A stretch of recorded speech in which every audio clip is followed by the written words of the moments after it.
Welcome everybody who is watching from home to this Move Festival talk. I have three beautiful women with me and we're gonna have a talk about filmmaking in general, but also how your cultural identity and background can influence your craft. So I would like to start by saying welcome to our three movie makers, filmmakers, Lina Soualem, Rand Abu Fakr, and also Im Ozbilge. So I will give the opportunity now to them to introduce themselves. So maybe we could start with Lina. Hello, thank you for having us. My name is Lina Soualem, as you said, and I'm a director and also actress and programmer. And I've actually directed my first documentary film that is going to be screened at Move. It's the first screening in Belgium, and the film is called There, Algeria. And it's a film about the story of my grandparents who immigrated from Algeria to France in the 50s and who got separated after 62 years of living together. So I start with their separation and I explore their story of exile. And it was a way for me to also explore my own identity. And so maybe I will let the other directors introduce themselves and then we can go more in depth about all these matters. Yes, very good. Okay, thank you. Maybe the second one who can introduce herself, Rand.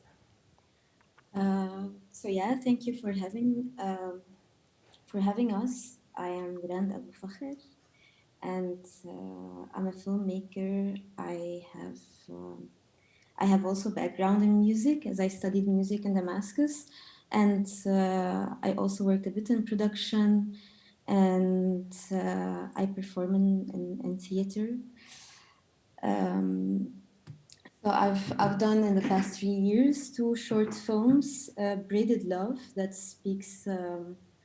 That's like it's a snapshot of a life between a mother and her daughter, where a sort of confrontation about their traumatic past get revealed, and it's exploring how memory and trauma can transfer through generations in a very subtle way. And the second film, So We Live, it's about an evening of a family that are living in a house in Syria, where the war inside of the house, it's a bit loud, it's much louder than the war outside of the house. And it's a bit about also like this belonging of the past, the future, and what do we sometimes have nostalgia like towards what, and yeah. Okay, thank you. Imge? Hi, I'm Imge Özbilge. I'm a director and a visual artist, born in Vienna to parents from Istanbul. At Mauve, our film Mosaic is going to be screened. I say our because I co-directed the film with my sister, Sina Özbilge. And yeah, thanks a lot for having me here tonight. Thank you for having you. It's my pleasure to be in this talk with you guys. I will also introduce myself. My name is Aminata Demba. I'm an actress and I also made a documentary about the West African diaspora and how they came or they find their way in Antwerp city. So, okay. Thank you very much for this talk. I wanted to start actually by asking you guys the question, what was your personal fascination for the story you made in your movies? I know some of you made more different movies, but what was always your personal drive and fascination to make that movie that you made? Maybe start with Lina. Mm-hmm. Understood. Now I'm the first. For this film, which is my first film, actually, I think it was a vital need because I've had in mind the wish to tell stories since a long time, but I never really had the courage to do that. And I actually turned around cinema for a long time, around filmmaking, as I worked as a programmer, and I also worked as a manager in music, and I wanted to tell stories, but I never dared, to focus on my own. And actually, both my parents are actors, so I also kind of wanted to escape the family business, but it came back to me.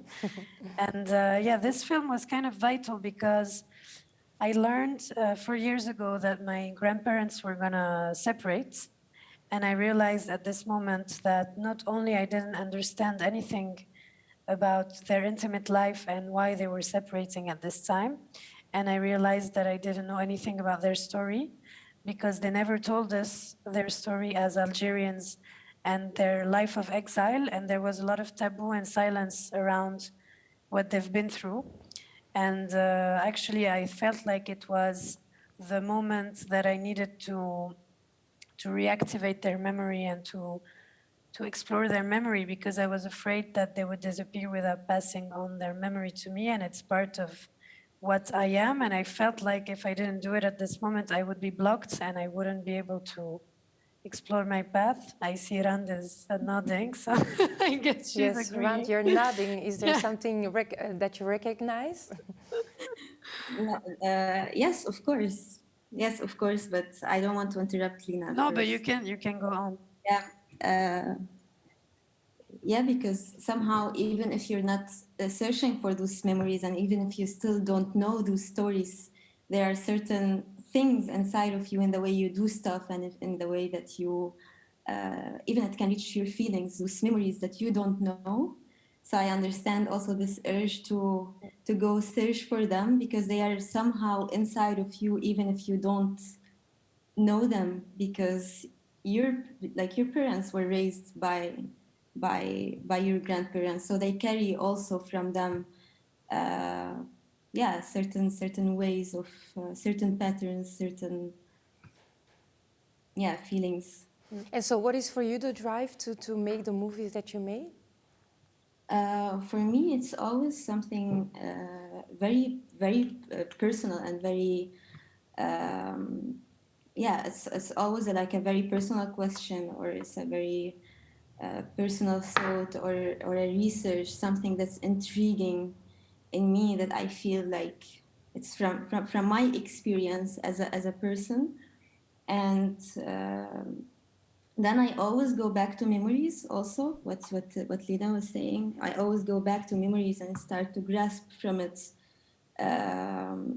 grasp from it things that they make me understand why do I think or I fear a certain thing right now.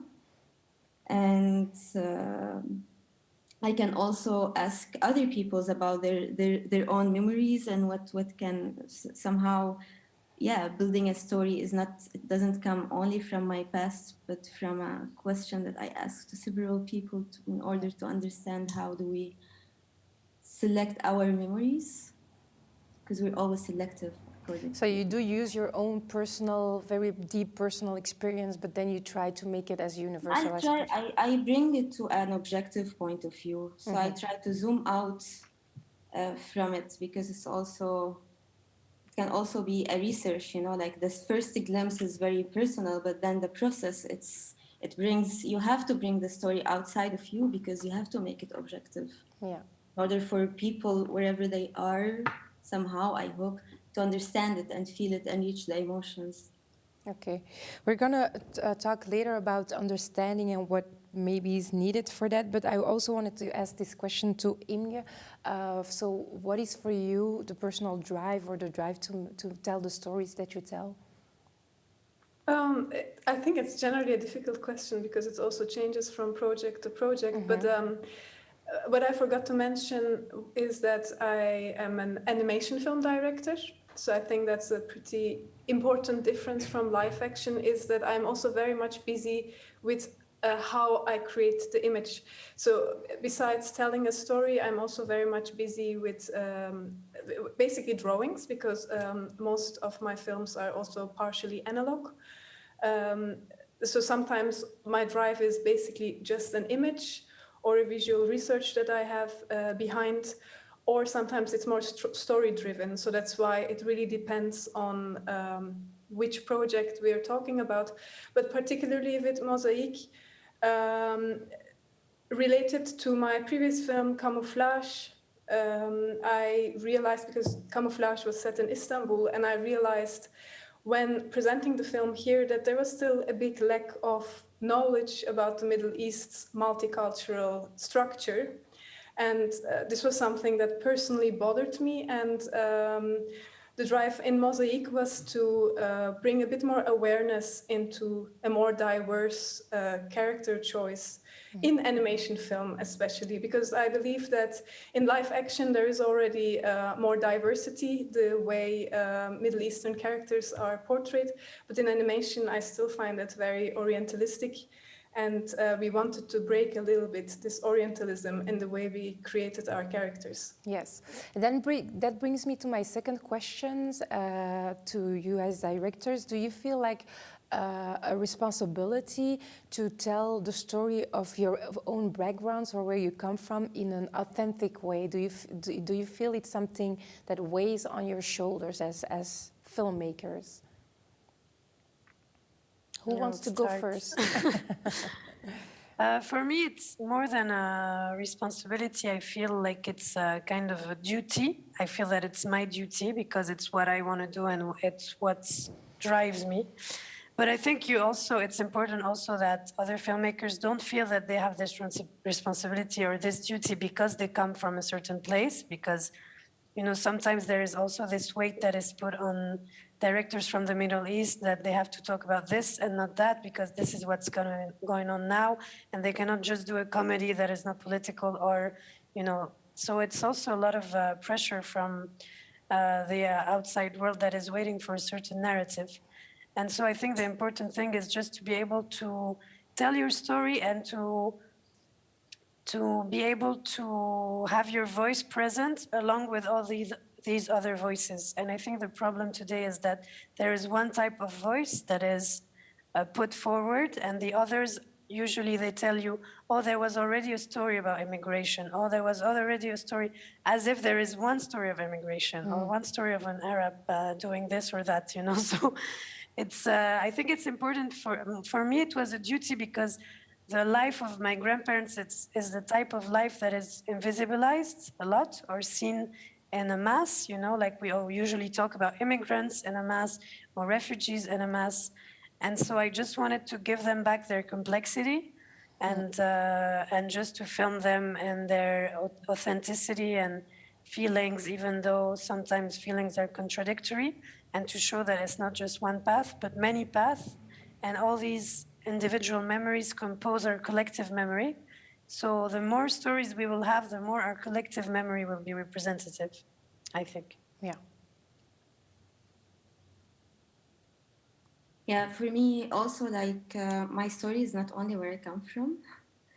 There is much more than where do I come from, and also like belonging to a certain place. Somehow, like 1/5 of my age I spend in Brussels, and it's also my like the years of my 20s. So it has a lot to like. I grew a lot like here. These are the most important years until now, and well, of course the experience of my experience of displacement, or what is it to be here, what did I expect before, what did I expect after, how I am, how am I how my psychology also is developing here, and this is also a part of who I am, also who I love and how I love. Or there's so many notions to our identity, and so in my stories, this subjectivity or this the thing that I aim to do and I'm trying to do is to sublimate myself, my thoughts, but those thoughts are not necessarily linked to where I'm from. But of course, living 20 years in Syria has a lot to do with my experience, but there is much more. There is much more. So I feel also I feel the need to show stories that are not often shown, or tell stories that are not often told, and also show, when you do that, show some kind of complexity that is also not done a lot. most of the times happens is when you try to just humanize your story or those of your parents or great grandparents, like Lina did, that you're labeled as a diaspora movie maker or a movie maker who makes stories about the story of migrants. Is that something that bothers you, the fact that you are labeled, that the industry uses labels to describe you as a filmmaker? Of course. Of course, because then also what's expected what's expected in the medium is these stereotyped stories, and it's very easy for a stereotyped story to be supported, I find. Um, and then this also, I think it affects the way that us as filmmakers we think about our films, because sometimes it's also super challenging, I think, for certain directors to put or push themselves out of a category that it's being so pushed on them. I guess I don't know if that can be an answer for what you. For me, it is. Does somebody else want to answer that question about the labeling? Yeah, I absolutely also think that there is a labeling in the industry, but not necessarily only in this topic about migration films, etc. But I do feel that there's a gap between the creative part of the industry and what happens after, and that is a financial reason most of the time, because distributors or festivals, of course, want to sell a film to a certain audience, and this is where this gap between the creator and the industry is, I think, happening, which is a very interesting topic to think a little bit more about. But yeah, definitely, I do think that it's dangerous for a director or a content creator to let themselves labeled in a certain direction, because it gets also very hard to get out of it. I guess this is also very much the case with actors, for example. When they get started being casted constantly for a funny role, it will be very difficult for them to get out of that.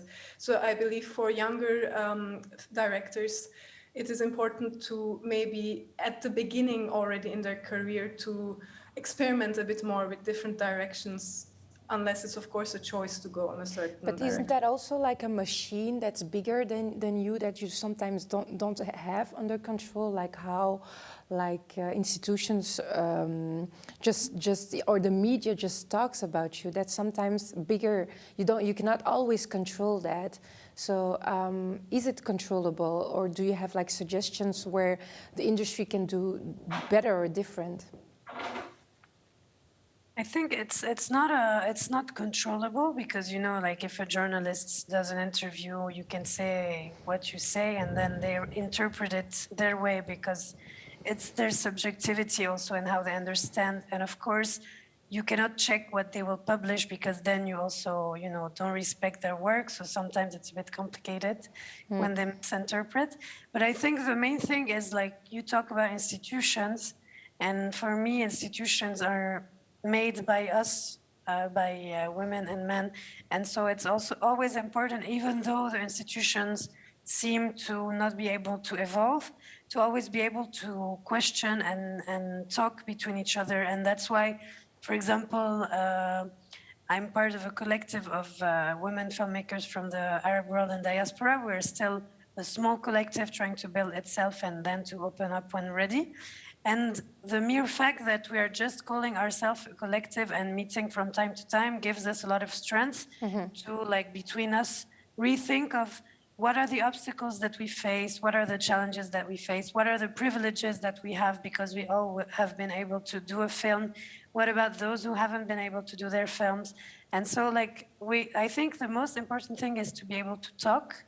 And I think in this sense, festivals are doing a really good job and evolving really at the pace of society and all the questions that we're going through.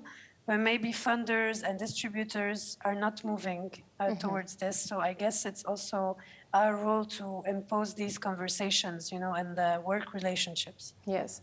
Absolutely. I think I would really like to add to that, as you said, Lina, communication is super important, like even tonight that we're having this conversation, but also communication in positions such as jury members or festival committees, because the more diverse these positions are, the more diverse also the outcome is.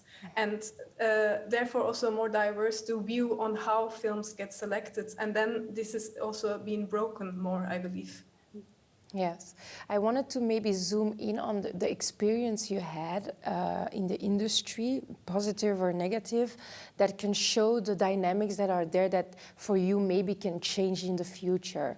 I don't know if you three have some examples or just some experiences you had as a movie, a woman as a woman filmmaker, or with your backgrounds, and what for you can change for the future, or is really important conversations to have.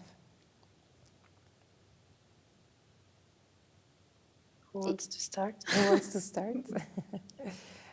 Because I think it's very important for people who really want to work on it, to also have like concrete examples on how these mechanisms work also from your point of views. For me, it's a bit difficult to talk about this because as it's my first film, I don't have any comparative elements. Mm-hmm. And the thing is, you know, as every filmmaker, I've been crossing, especially that I did a documentary, so documentary is even more precarious than fiction. They always tell you the first film is very hard because you have to prove yourself at all levels. And at the same time, I've been able to go towards the end and to have a film, and I've had a lot of support along the way. But I had to really follow my intuition, which was sometimes hard because you have a lot of feedback from people that see the film as they would do it and with their own view. And I think it was also hard to place myself between Europe, where I live, and Paris, especially in France, and the Arab world, because at first I had trouble finding support in France, while the film is shot 98% in France, and I was born in France, and I'm also French.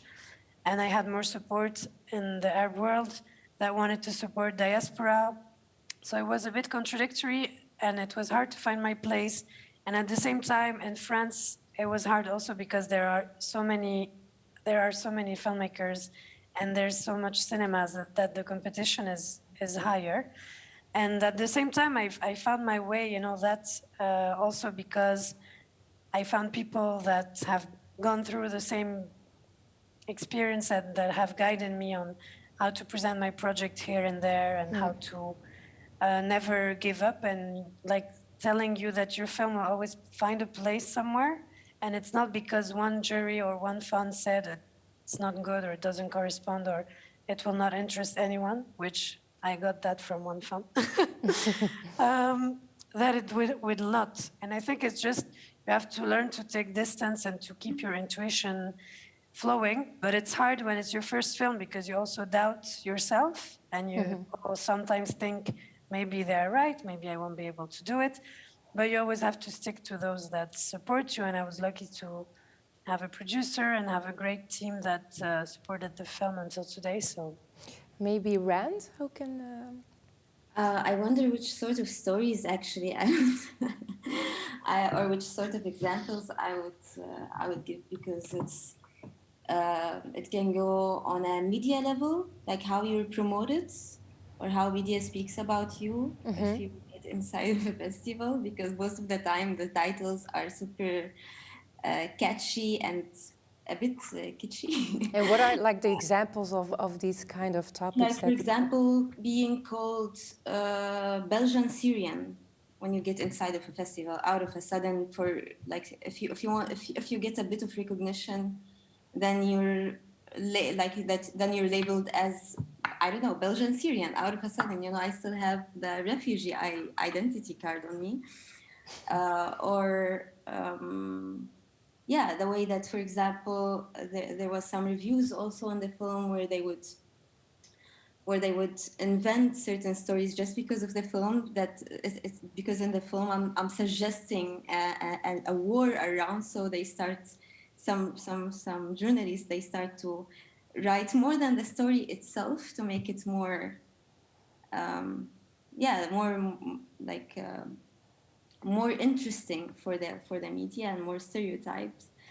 But it also goes on a production production wise. For example, my first film was produced. I made it with an organization that works with refugees, but there was a lot there was a lot of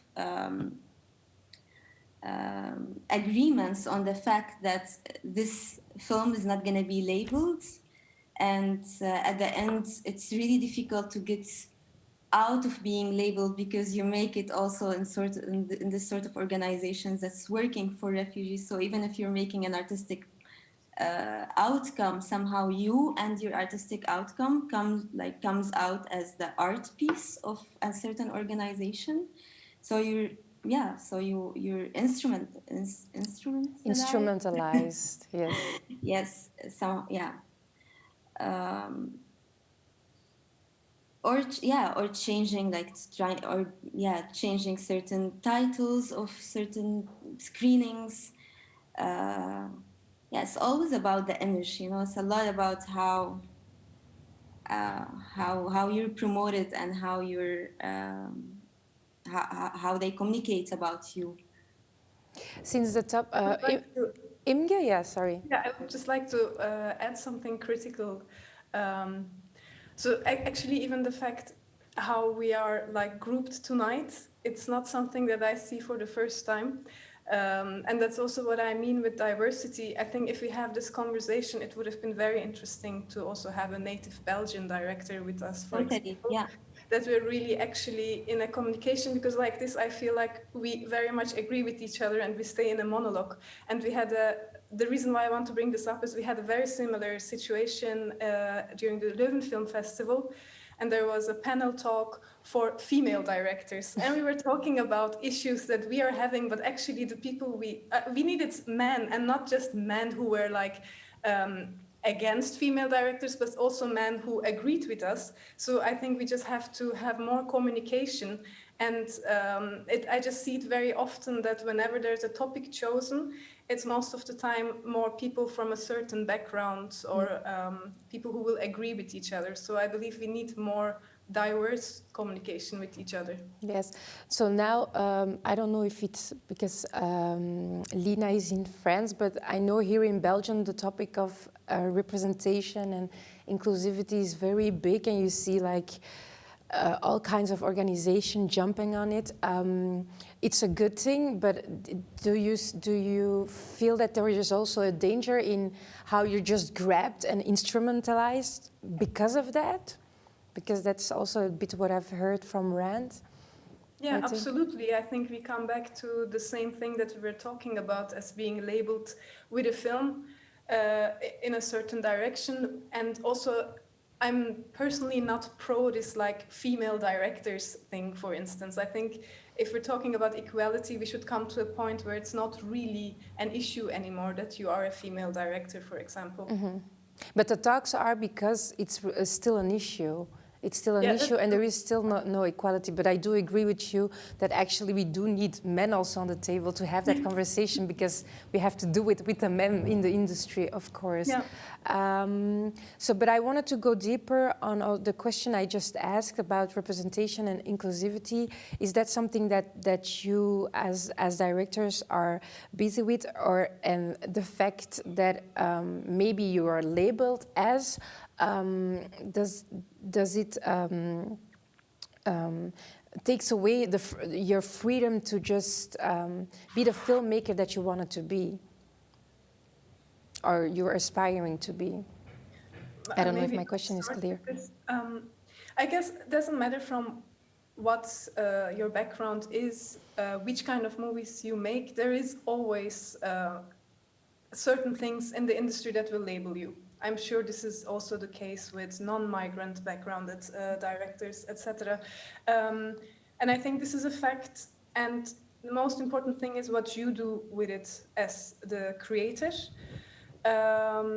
And of course, you do want to work with certain personal issues, but I think most important is that you always do it. Of course, it's for the audience, but it has to be also for yourself. You have to like question how true it is to yourself before doing it for certain industry standards.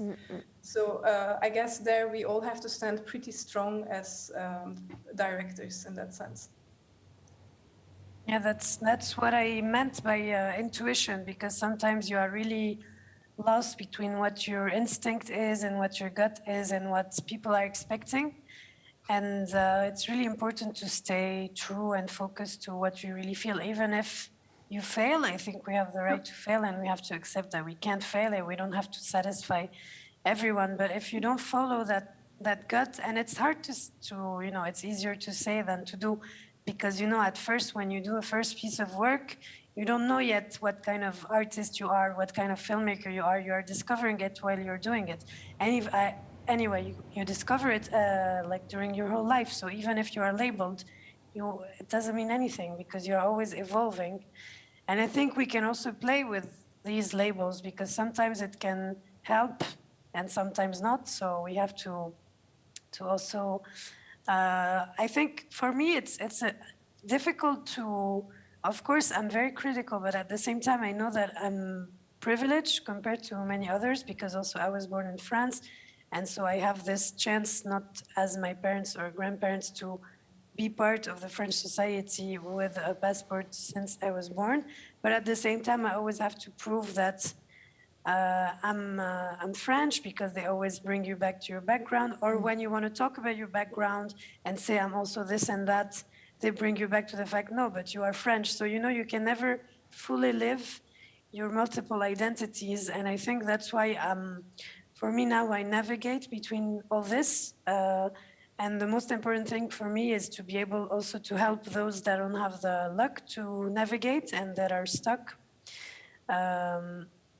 And so that's why, like, the idea of the collective that I'm in is to really try to share the tools that we've acquired along the way, and that were transmitted to us by other people also, and continue sharing them, because I think that's when someone is facing an obstacle in this industry, it's never the first time, and it won't be the last. So I think the more we share, the more we're able to face that together, and also change the institutions, as we talked about, because it's not like an enemy against another. It's like a whole thing working together. Yeah. Yes. I was wondering also, because you all have multiple identities and you have to navigate, I think, from the day you were born, or maybe when you arrived somewhere, you have to navigate between different identities. If your movies also are perceived differently from, like, for instance, Lina, does the Algerian community see your movie different than the French population, or Rand, or does Algerian people, Syrian people see your movie different? So is there a difference in how your movie is perceived by your community and the country where you live in? For me, I think it's very important to be very careful that anyone can perceive it or perceive the message behind it in the same way. But of course, there are certain layers that maybe sometimes because of a language or because of a certain humor that can be perceived by Arabic people or Syrian people differently, or certain little elements that they are well understood by Syrian, yeah, by the Syrian people, and So We Live, for example. I guess this is also the power of the arts, that it can be very universal. And Rand, in your film, I had seen it. What I found so powerful was that, yes, it was about a specific case, but it was also so universal. It could have been any family anywhere around the world. And Anywhere, so Yeah, and I think that's what makes the medium so important, because it can really reach a lot of people. And of course, every culture or every person with a different cultural background will see certain different elements in it, but that's also the beauty in it, I believe. Yeah, Yeah. definitely. Yeah, for me, it's the film is still touring, so I haven't had yet the chance to share it in Algeria because the frontiers are closed, so I couldn't show it there yet. But from where the film has been seen, that's what I like. Is I actually like this fact that each one perceives it differently because of their different backgrounds, but at the same time are touched by the characters and their stories. So this is where the sensitive and subjective side of us as human and our emotions work, because even though you don't know anything about the story of France and Algeria, you can still feel what my grandmother of 80 is feeling when she's leaving her husband after 60 years. So there are some common things, even though they don't get all the layers all the time, they feel other things. And it's actually very nice when someone that doesn't know anything about the story is still touched. And it's also great when someone that knows the story so much is touched, because you feel like you've been able also to retell a story that exists in other people's lives. So I think both reactions can be very interesting and moving for us. Do you have experience with reactions that you couldn't place or didn't understand from audiences, for instance? Well, yeah, I will start with one maybe, because that was actually the drive. A reaction on Camouflage was the drive why we wrote Mosaic. So Camouflage was taking place in Istanbul, and it starts with a view on a church and with some more Eastern Turkish music. And someone from the audience, or let's say the jury at the school, asked me, well, why did you choose for an Oriental sound? And I was like, why not? And the answer was like, well, oh, we don't really listen to this kind of music in Europe. And I was like, why did you think it was in Europe?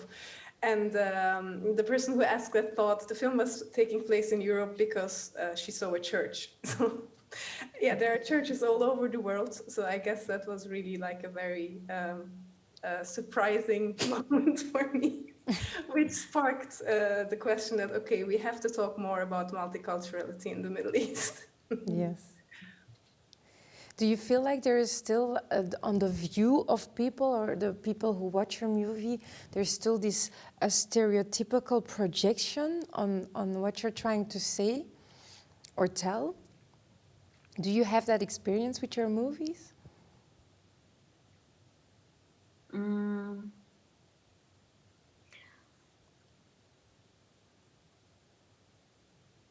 no. No? Maybe Imre? I haven't heard them yet. Probably. Imre, But I thought... remember one of the questions. I remember one of the questions that was asked a lot when I showed Braided Love, always, because in Braided Love there's just little dialogue and it's in Dutch because the actresses, they speak Dutch and it's their language, and it didn't matter for me whether they would speak Arabic or not, because it was this universal story. And most of the time I was asked, why did they speak? Why didn't they speak Arabic? Why didn't they? As if I have the responsibility to bring an Arabic film. So I don't know if that fits in what you were asking. Um, That's an example. yeah, That's an yeah. example that can show like some how the views. I was also wondering, like Lina was a bit saying that it helps to be in collectives, to try to change sometimes the institution and the system. What, from your point of view as directors, needs to, would you like to be seen changed in the next decade? That is for you important as a movie maker? I think for me is I think there's a lot of competitivity in this field. I guess it's as every other field. But you know, there's a contradiction as as Imge was saying, between, or I don't know if it's Ran that was talking about that, or maybe both with what you said, with the fact of like creating and you know, like using your emotions as humans and telling emotional stories. And then when you have to promote your film, then there's no emotions. It's all about marketing and labeling. And so I think there's a big gap between that. And for some directors, it's very hard because when you work on traumatic, and maybe you also have your own experiences, Aminata, that you can tell us about with your film, but when you work on traumatic matters as war or trauma or anything that is traumatic, then it's hard to, you know, jump from making the film and going through this traumatic process and then having to promote it as just a product. So I think there's a gap, and in between, that's why I think collectives and groups of sharing, you know, experiences are very important. Just the fact to be able to talk about the psychological process you're going through, because of course in the industry it's a matter of financial, and also not only, also because you need to make it work and you need to select because there's no room for everyone, so they have to install rules. And the thing is, like, you don't really have place to talk about the psychological aspects of your work and what you go through. And I think it's important to be able to talk about it with other directors and maybe with programmers and maybe with distributors and maybe with producers, you know, to have this subject of well-being, of emotions that you go through while directing, because all our films are about human emotions, but then when it's about the industry, there's no emotions anymore. So it's very contradictory. Yeah. But do you think this is possible? Like to bring this emotion on this level? I Like think it's, yeah, it's communicate possible. Yeah. about emotions with distributors and with. Yeah, it's possible because sometimes you work with people with who you have strong emotional connections. And so you can talk about work and talk about what you're going through. And the thing is, of course, I'm not saying that we have to talk about our emotional or psychological state all the time, but I think there needs to be this thing existing on the side or part of the industry so that we have places to share. But there needs to be, there needs to be people with awareness, with a little bit of awareness. Otherwise, there will be a lot of confrontation and a lot of. Sometimes, if I get to explain myself a lot with someone I'm gonna work with, I at the end I have to understand that maybe it's not the correct person to work with, you know, because this communication is not always possible, as long as it includes this financial aspects to it and the film as a product. Yeah. But I think it's an interesting thing, to, the topic of well-being, because it can be very isolating and you have to work a lot by yourself and do all the processes by yourself. So the topic of well-being, I've not often heard in the industry, so it's a good one to bring up. And maybe one of the last questions I will ask you tonight. I also was wondering if you had experience with your backgrounds and who you are, with racism in the industry. That's a big one, I know. Long and difficult topic. I know. Yes, certainly. But so I will not talk about like intentional racism because I think that's not even necessary to be discussed. But when these things happen, and I don't think it's necessarily a problem of Belgium or Europe, it's really a universal problem. Maybe it's important to actually tackle these issues universally because every country is doing a certain kind of racism to another country. And the moment we look at it locally, it kind of is easier to put the blame on someone, but actually we have to really solve it as the humankind, I think. Otherwise, same problem will just keep on repeating somewhere else. The key to me is communication, and most of the time racism and prejudgments in a smaller scale, which are not intentional, is a lack of understanding. So we all have to be a little bit more open to listen to each other and to be curious towards each other. And is that something that we have to tackle also in the industry, even on an international level? Because even, yeah. Certain things can be changed institutionally, yes, definitely.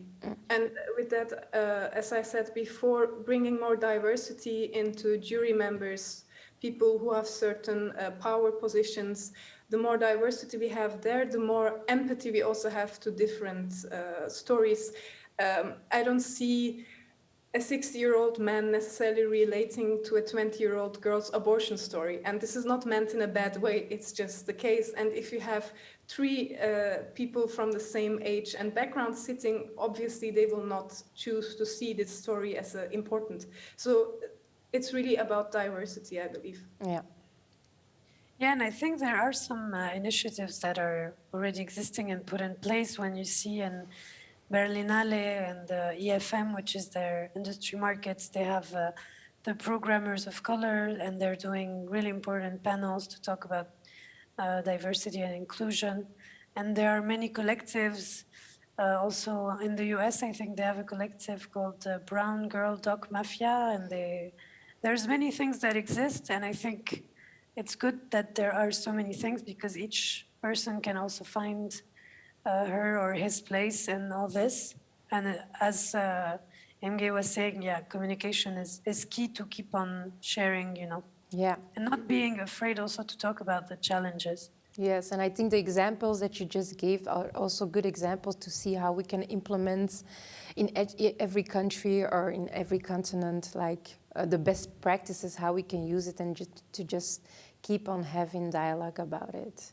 Yeah. I think we have to wrap it up. The hour goes by very fast. I want to thank each one of you for your contribution, for the movie that you made that I could see and also the audience can see during the Festival of Move. Thank you very much for sharing part of your story, part in your movie also. And yeah, we'll see you at the festival. Thank you very much. Thank you. Thanks a lot. Okay. Thanks. But I have no movies in the festival, so Oh, so they can look you up.